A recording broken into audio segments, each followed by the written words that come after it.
Hey guys, welcome back to my channel. In this video, we'll discuss about how to do histogram by using a given data. So if you're watching this video for the first time, do subscribe my channel for more related videos. Also, you can just comment your queries, or if you want to do some videos about a particular topic, just mention in the comment section. I will do in the upcoming videos.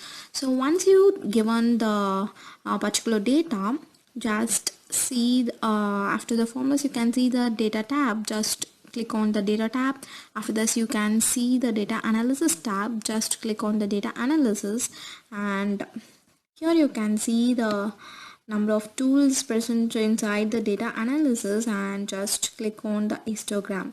You can see the histogram here. Just click on histogram and click OK. After that, we have to specify the input range. As we know, we have to give the input range from A2 to B7.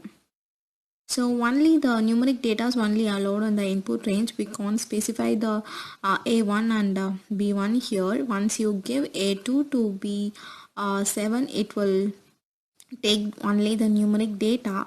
So here I'm just specify the input range as A2 colon B7.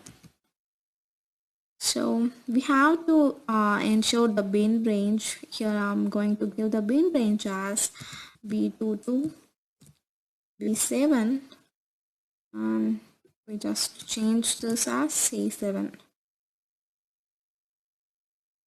After that, if you want to project your output in the new worksheet, just click on the new worksheet bar. Otherwise you can just click on output range and just click here and specify any column here.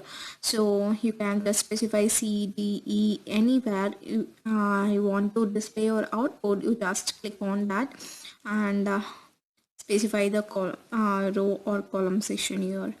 I'm going to give E1 here, and also don't forget to click on the sorted histogram, cumulative percentage, and chart output if you want to display the output by using this.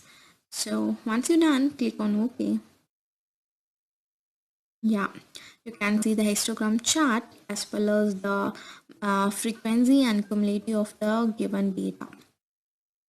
So by using this, you can easily find out all the information. So if you want to find out the cumulative as well as the frequency of the given data, you just use this method to find out the frequency and cumulative as well as the histogram chart. So here you can see the chart here.